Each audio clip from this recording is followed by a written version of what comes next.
Right, the next part is from the waist upwards. Now, our left foot also wants to be pointing towards where we're going to shoot the target. So if the bird's going to be shot there, I would be pointing that way. If the bird's going to be shot over here, my left foot would be pointing that way. So if the target's going to start from that side, but be shot here, my left foot would start there, and I would wind back to where I'm going to pick the bird up. This is called winding back. So I would start where the bird's going to come from, and pick him up, and then bring the gun to my shoulder to shoot it at that point, and my foot is now that direction. So my foot is there, I'm starting here. We call this winding back. On a clay target, when you first start especially, it's quite good to pick the gun up, have it where you're going to kill the bird, wind down or backwards to where you're going to pick the target up like that, and then call pull, pick the target up, bringing the gun to your shoulder, keeping it on the target at all times, touch on the target at all times, move ahead of the target, pull the trigger and keep going. Touch, lead, kill, follow through. 4 things for the CPSA method that are vital. Miss any one of those out and you'll miss the target. Touch the target, in other words, point at it, get it on the end of your barrels here. So your gun is up here, bring it out. Right, target comes, you're touching it, hits your shoulder, you're on the target, move ahead, pull the trigger and keep going. 4 things, touch, lead, kill, follow through.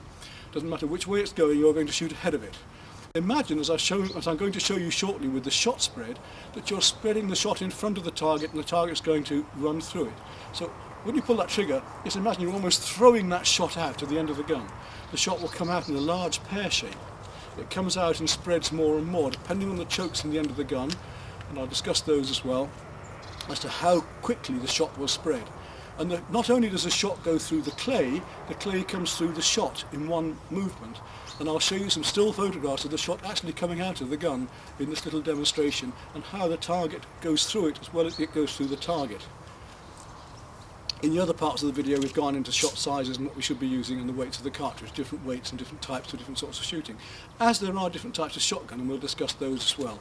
More so for clay shooting than game in a way. So our waist now has to be then fairly flexible. Knees slightly bent. We pick up the target somewhere else, but our foot is where we're going to kill it. Now if there are 2 different targets, you need to change foot position. So if I'm going to shoot here and here afterwards, I'm ready here to shoot that one, bang. Then if I'm going to shoot one over there, I've got to change my foot position, so it comes round to there, and then I'll pick up the other target and shoot it over there. Same with game birds. It's very difficult if you've got your feet stuck in mud to do this, but you need to be able to move your feet to be able to shoot the targets.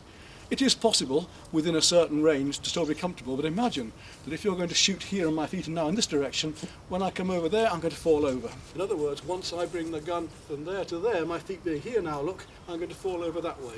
So if I'm going to shoot there, I need to be that direction to come from there to there to be comfortable. As you're bringing the gun up, be quite aggressive. Bring the gun up, even if slowly, bring it up to that target and get it well into your shoulder and down to your face. If you're shooting on a game shoot, you'd have your gun always upwards because of the beaters coming. If you're walking, you may have it down if ground game's allowed. If you're on a clay shoot, you're over the top, or in the cage, you're over the top of the barrier at the front, ready to shoot, and you want your gun in that wind back position. So, in other words, you've wound back to where the target's coming from to pick it up and then bring it to shoot at the angle your foot is at, where you know you're going to kill the bird. So that's the basics of the clay shooting method. Now we've got from our feet to our waist to our shoulders, we've just done the gun fit and where it goes here, and the head forward and down, not back. We don't lean back, we keep forward into that gun the whole time. Right, okay, let's go on to a stand now and have a look at a couple of targets. And the first thing you'll notice with those targets is how that they're not level. The difference between clays and game is that the target's gradually slowing down all the time, whereas a game bird is speeding up. Here you'll see the targets coming up and over in an arc. Now we have to shoot in front of that target. If the target's coming down, we have to go ahead of that target coming downwards. It's no good the target coming across and we then come down or up. It's no good the target curving downwards and we shoot up and above it.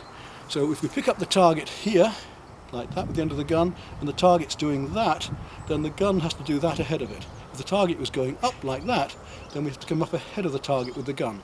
And in these demonstrations now you'll see the gun, even if minimally, always going ahead of the target as I pull the trigger, and fractionally for a while staying ahead of it after I pull the trigger. Touch the target, lead the target, pull the trigger and keep going that moment, then go to the next target. you must do that full method of 4 things, and we must shoot ahead of the angle of the target each time. How far ahead is the biggest question. That will depend on the speed of the target and the distance of the target. Normally about 3 foot, but it can range up to a barn door. I mean, I've shot long pheasant 40, 45 yards out, giving about 15 foot lead, a huge lead, and bringing them down dead as well.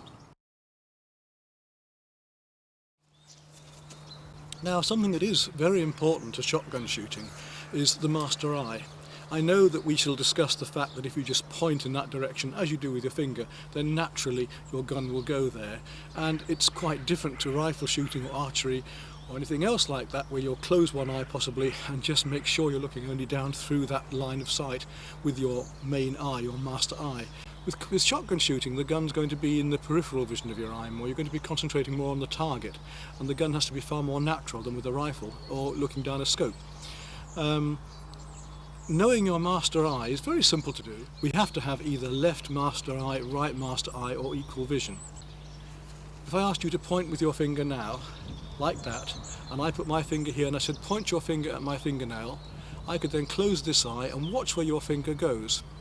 If I asked you to have both eyes open when you did this, then your hand would naturally go to where your master eye takes it. It takes it over. So for instance, if I were to point my finger and it was my right eye, then that would be where it would be. If you point with both eyes open to my fingernail here, we would see that if you're right master-eyed, your right eye would be in line with your finger that's pointing to me here, as that. I'll demonstrate this in some graphics in a moment. And if you were equally visioned, I would see that your finger would be in line with the middle of your nose here. Both eyes would be taking over. And if left master-eyed, it would be your left eye that would be in line with your finger pointing to my fingernail here. It's as simple as that. You can even try it in a mirror yourself. It can work that way as well.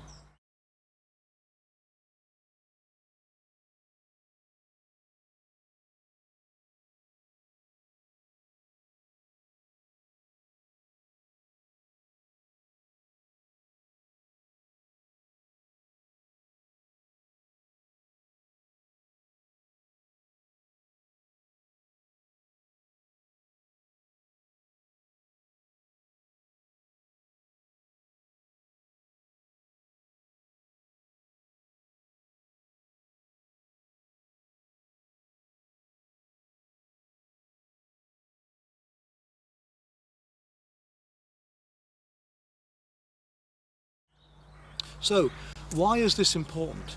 Well, because if I bring a gun up, and again we'll make sure it's empty, like this, it doesn't matter. Now I'm going to shut my left eye a moment, you'll see it's right along that rib. It really doesn't matter if I've got a crossing bird, because I can see either side of it with both eyes open or with my left eye shut. With my left eye shut I can see a target coming this way or I can see a target coming this way.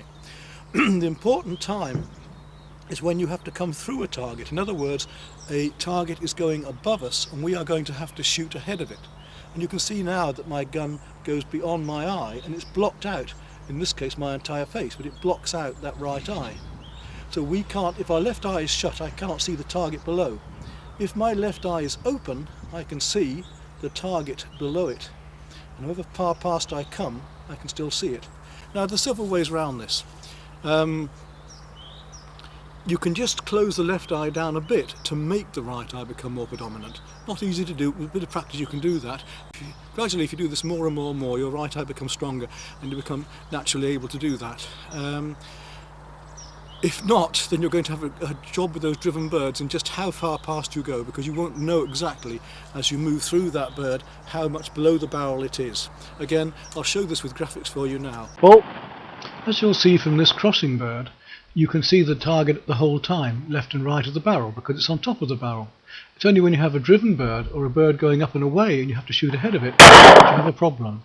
Using similar graphics, let's now take a look at what I mean. In this diagram, the round target is to illustrate a clay going directly over our heads, and the elliptical one is a target going away and rising. In both cases they'll be going upwards or forwards across the top of our heads. The left-hand two targets simulate how we would see the target if we had both eyes open. In other words, it would be at a slight angle and we could see the target to the left of the barrel. The right-hand two targets show what would happen if we close the left eye, and we would therefore no longer see the target as the gun passed through them. This is both the same for rising teal where you go through the bird, or for an incoming bird when you also have to pass through it and it goes behind the barrel. The only way you know this is by seeing it go below the barrel with the other eye open, with both eyes open so you can see both the tip of the barrel and the bird going behind the barrel. You can have somebody do it with you if you want. Ask them to shut their left eye, and then they put their fingernail there on the right eye and you point to that fingernail with both eyes open and see where your hand comes. And then if you want to test it for yourself, if they say, oh yes, it is, it's smack in the middle of your nose, then by closing either eye you'll see your finger have to move across to point at them. So if I mean to bring this up to my right eye, but in fact I bring it up to my left eye, and I'm not sure about that, if I shut my left eye I'll then see it has to come across to my right eye. So you'll be able to adjust that according to them and see what they mean. You can actually believe them by seeing it done in that way. So master eye, important for a driven bird, not so important for crossing. Well, I've been through all about the gun itself, the pieces of the gun, how to put it together, cleaning. I've been through standing, how to stand with the gun, and gun fit. The final thing is the gun mount, which is absolutely vital. So how we stand is vital, and where we start in positioning the gun for taking that bird, but also how we mount that gun to us. If I close the gun now and just explain, if I'm going to take a bird very quickly, then having the gun high up is obvious because I can get the gun straight into my shoulder quickly like that and take the shot. If I've got a lot of time to take the shot, it's better to do that. So if I'm going to take a long driven bird coming in, I can have my gun very low down, come up gradually. I compare this to being like a steam train wheel with the arm on it, because we can go in a circular motion like this. We can come up to the bird, pick it up, pull the trigger, come down again, and then be ready for the next bird in a circular motion. You see how lovely and easy and slow that is. It gives you plenty of time to take the target rather than rushing up to it. So if it's a very quick bird that's coming away from us like a snipe or a close target going away, we want the gun fairly high, maybe even in our shoulder. But I prefer to have the gun just out and go straight into it. So now we'll look at the position of the gun mount to the different bird and how we go with that target and through. We're still doing that touch, lead, kill, follow through. We must use the method I've shown you, but this talks about where the gun should start. You notice that I have my weight forward when I'm going to shoot, until I come to a very high bird where I move back, like that. So normally the weight is forward on my leading foot, unless I'm going to a high bird when I would lean back and then come down again, ready to take it again. So let's look at that now in detail. Once the gun is mounted and you're correctly forward of the target, the sight picture will be the same in any method. There are three ways to achieve this, coming from behind the target, mounting to the target, and mounting directly ahead from the start. These methods are called the Churchill or smoke trail, or the constant lead, or the CPSA method, which is directly to the target. Each one has its own merits, and I will explain this. Some methods are better for certain targets, but overall I favour the CPSA method as being the most constant. Whichever method you use, the idea is to gauge the speed and angle of the target and then move ahead the correct distance, pull the trigger and keep going. Many game shooters, especially with side-by-sides, favour the smoke trail method, where you can imagine a trail of smoke coming from behind the target and you follow up behind that, push through the target and pull the trigger when you see the correct space. Here we have the gun coming up to the target. It reaches the target, and as you move ahead, it comes level to your shoulder. You move ahead, and then when the distance is correct, pull the trigger and just keep going a while. With all the methods, you must not stop the gun when you pull the trigger or you will shoot behind the bird. The next method is constant lead, which the very good clay shooter John Bidwell knows well and uses, where you mount directly in front of the target from the start. This can be very, very useful, especially when you've got a very short space to shoot within. It means that you're up ahead of that target and don't have to try and find the lead, it's already there. So in this situation we've moved ahead of the target, now we judge its flight angle and speed, and we can drop back or move ahead further as is necessary. If you only have a short gap in the trees to shoot and you can see it coming through the trees, it's a very useful method. Next we come to the CPSA method, where you go directly to the target at all times. The CPSA method, which goes directly to the target at all times, is the method that I most favour and I think is most satisfactory. It's one that can be used in nearly all conditions and situations. And what it simply means is that you bring the gun up at all times towards the target. Even when it's down at your hips, the gun is pointing at the target right until it hits your shoulder. You move ahead and pull the trigger. I have dealt with this method in more detail elsewhere, but this at least shows you those three basic methods of the way to target a bird. Now let's look at the way to actually mount that gun into our shoulder, our stance, and the best position to start the gun off. If you're a driven bird starting a long way from you, it's nice to start with the gun down at the hip, nice and easy. Then bring the gun out towards the bird, up, touch the bird, come through it, lean back onto the rear leg, pull the trigger and keep going. This makes for a nice circular flowing movement and means you're ready for the very next bird coming. I shall demonstrate this using the CPSA method. You can see my line of barrels to the target. As I bring the gun up to my shoulder, the barrels are always pointing at that target. The gun comes further up, keeping out towards the target, hits my shoulder. Then when it's in my shoulder and my face is down to the stock, I can start to bring the gun ahead of the target, pull the trigger and keep going. Notice how my weight transfers from the leading foot to the back foot, and I use my hips as well. After the follow through, the gun comes down for the next shot and the weight's transferred back onto the leading foot. So let's see it all again, this time speeded up. And then you'll see me using the technique on the clays and how easy it is. Here we go then. Keep the barrel safely up towards daylight so we don't shoot a beater. As soon as the bird comes up to the barrels, we reach out to that target, stay with the target, touch, lead, kill, follow through. Pull.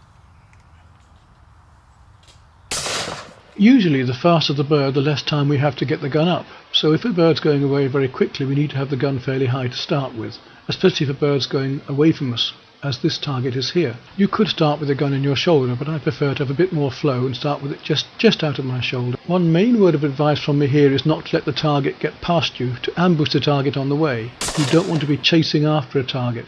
If you ambush it on the way, you can just pick it off. So touch, lead, kill, follow through. Here we go then. My gun is prepared and ready on line just above the target. The target comes up, reaches my line of sight. I then bring the gun to the target and just pick it off. If it's going upwards, we need to shoot slightly above. In this case, the target was levelling off, so I was able to shoot directly at it. Now let's see the real thing, shall we?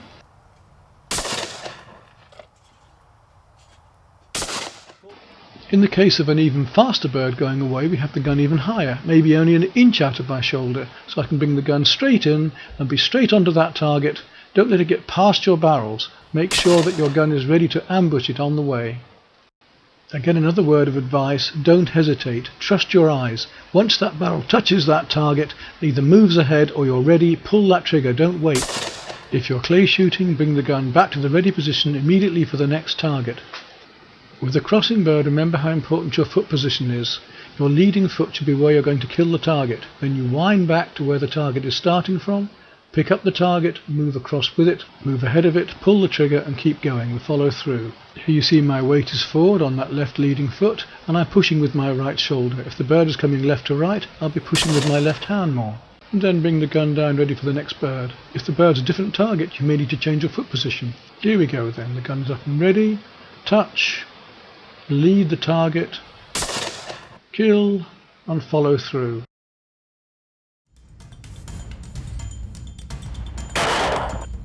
Again, a longer bird such as a long crosser doesn't need the gun so high up.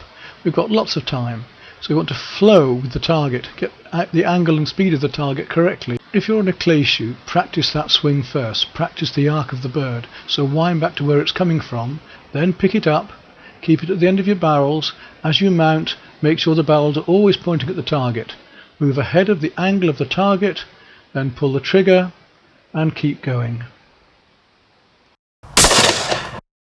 Whatever happens, it's very important you keep going with the angle of the target. If the target's going up, you continue upwards. If the target's coming down, you continue down. So we touch, we lead, we kill, we follow through, and we follow through with the angle that the target would have been going, although we've smashed it. And you see my follow through carries down with the arc of the target.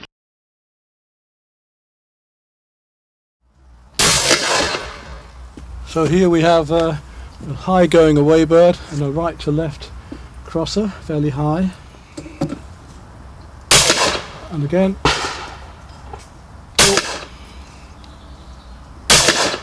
pull. So in this case we have a going away bird fast and then a nice incomer driven. Okay. Pull.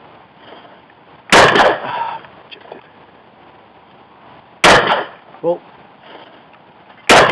Pull.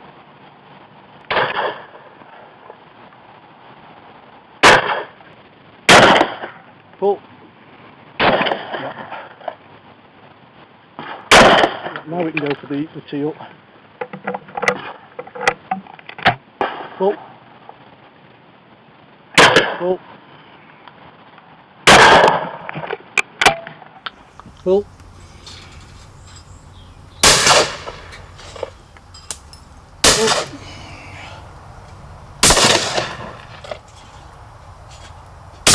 Pull.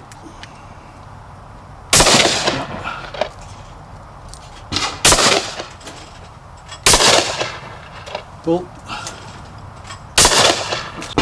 Pull. Pull. Pull. That's the rabbit. So we're going to have a go at getting that rabbit. And again, the gun will be fairly low down to start with. Just bring it up on the foot of the rabbit. Shoot at the toe of the rabbit and move ahead. Pull. Got him. That'll do. Pull. Got him. Oh.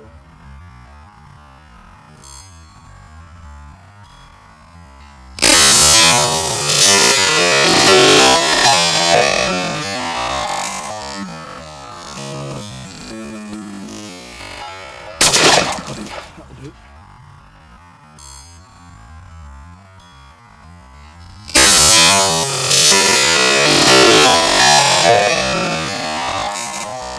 Right, just to finish off, I'll show you that mount from a low angle because it's hard to get them both in. So I'm coming up from my hip, straight towards the bird at all times and then to my shoulder. And for the second shot, I'm actually going to shoot from the hip. And just trying, as I was saying, is you've got to keep the gun pointed at the bird at all times, right from when you mount the gun. It should be feasible in that case to be able to pull the trigger at any point, except it won't be comfortable or safe normally. But just as a one-off to show you. Pull. Pull. So you saw I just shot that clay from the hip. It shows that as long as you point the shotgun and keep the method going, touch, lead, kill, follow through, you will kill that clay. Pull.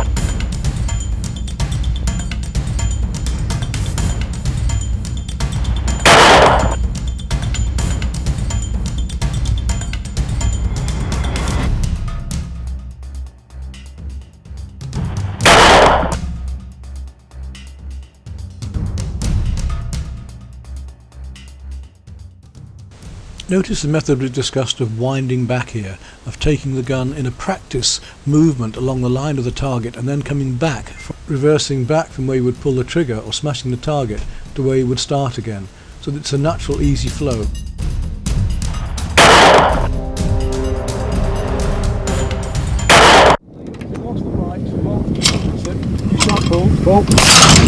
The second bird go.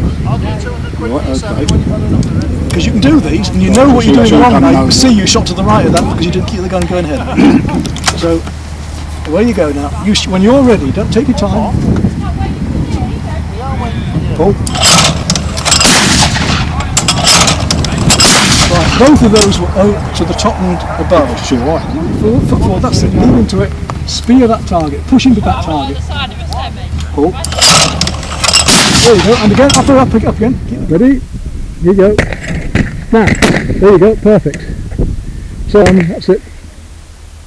Pull. Your hand again. Pull. Lovely, lovely jubbly. Can't miss them now. Oh, there's a way now. Pull. Pull. Pull.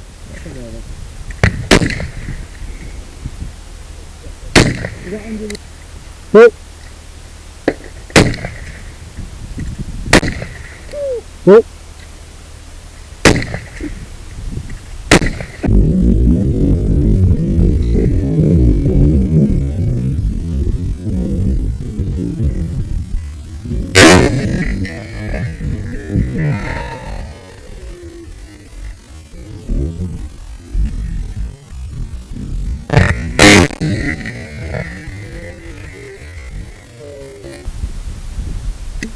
Oh, that's how rat plays. Oh!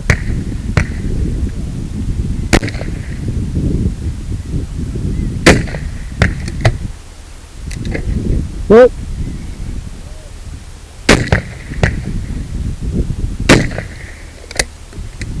Whoop!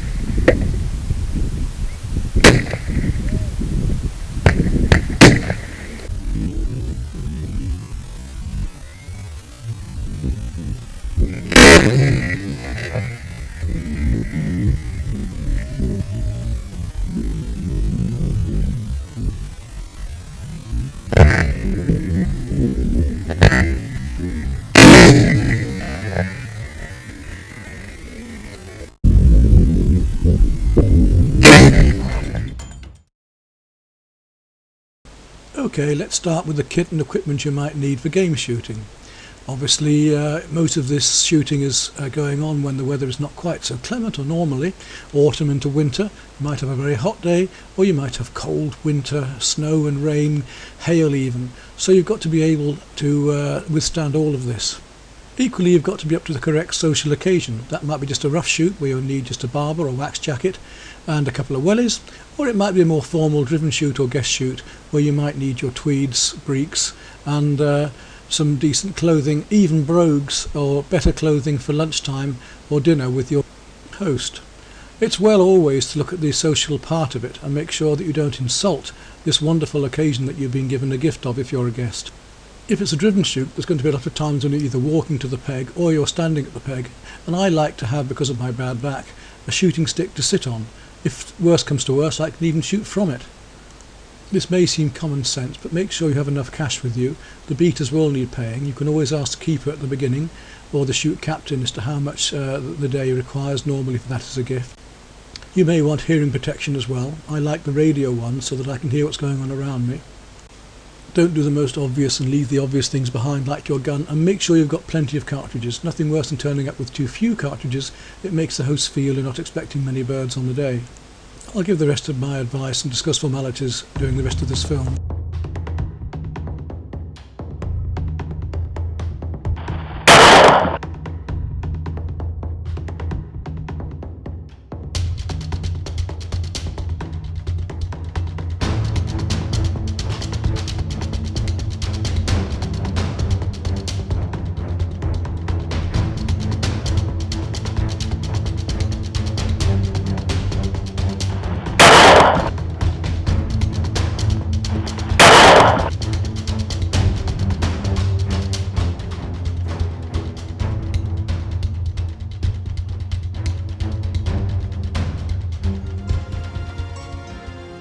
Shot. The rest are there to grow another day, to breed another day and be looked after. Before being directly involved with the actual shooting side of it, the end product, let's look a bit more at the very beginning of it so you understand more about a shoot, the work that goes into it and the amount of work that comes out. We make the use of every natural assistance we can.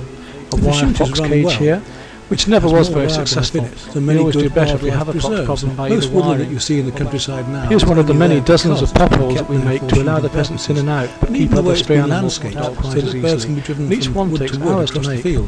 Is set out originally for shooting. For fresh water, many farmers would have where we keep plenty of straw for them to scratch about in and keep dry under. As these woodlands are normally kept quite private, I always well fed for the pheasants and the birds as well. But other wildlife flourishes there too. Unlike many public woodlands where the public have gone through with dogs, ripped the plants out, taken them into their own gardens in many cases, and unless it's very well looked after, the woodlands become barren.